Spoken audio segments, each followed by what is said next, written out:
The Torah gives a very limited amount of power to rabbis. That means to say, basically none. There's the Torah, there's the Talmud, which explains the Torah, and in terms of codification, there's the Rambam. But just other than explaining what the Torah says, they don't have any authority whatsoever.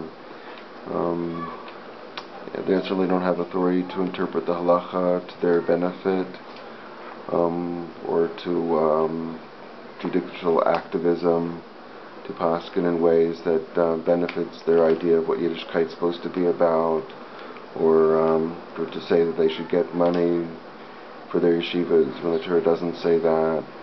Things like that, or be paid a salary for being a Rav, which the Torah doesn't say that.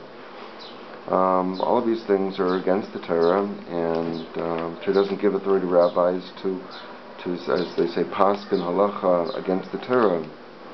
They don't have any authority to paskin anything. They can tell you what the Torah says, or they cannot tell you what the Torah says. And when they don't tell you what the Torah says, well, then their authority is zilch.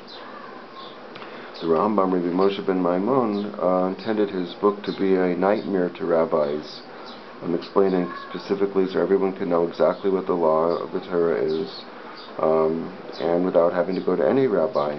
And he specifically took away all authority from rabbis. He said they don't have any authority, and even in terms of appointing rabbanim over a certain area, he said that it should only go for the secular authority, the Reish Galuta, which was appointed in Baghdad at the time by the Islamic authorities.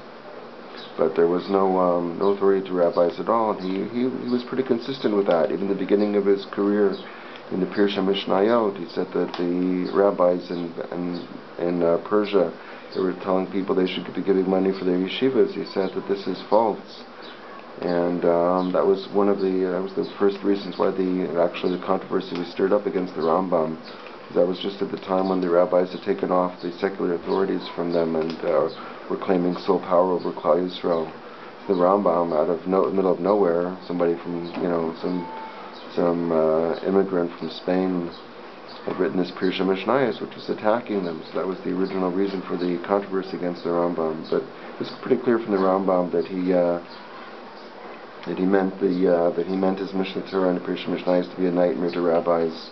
They were assuming in power over Klal Yisrael, which they do today, assuming that they can tell you what the halacha says, even though it's, they're telling you that it's something that's not like the halacha, not against, it's always universally whatever rabbis will tell you. It's like, ask them, but where does it say it in the Talmud or in the Rambam? They'll usually won't be able to tell you because they're making stuff up.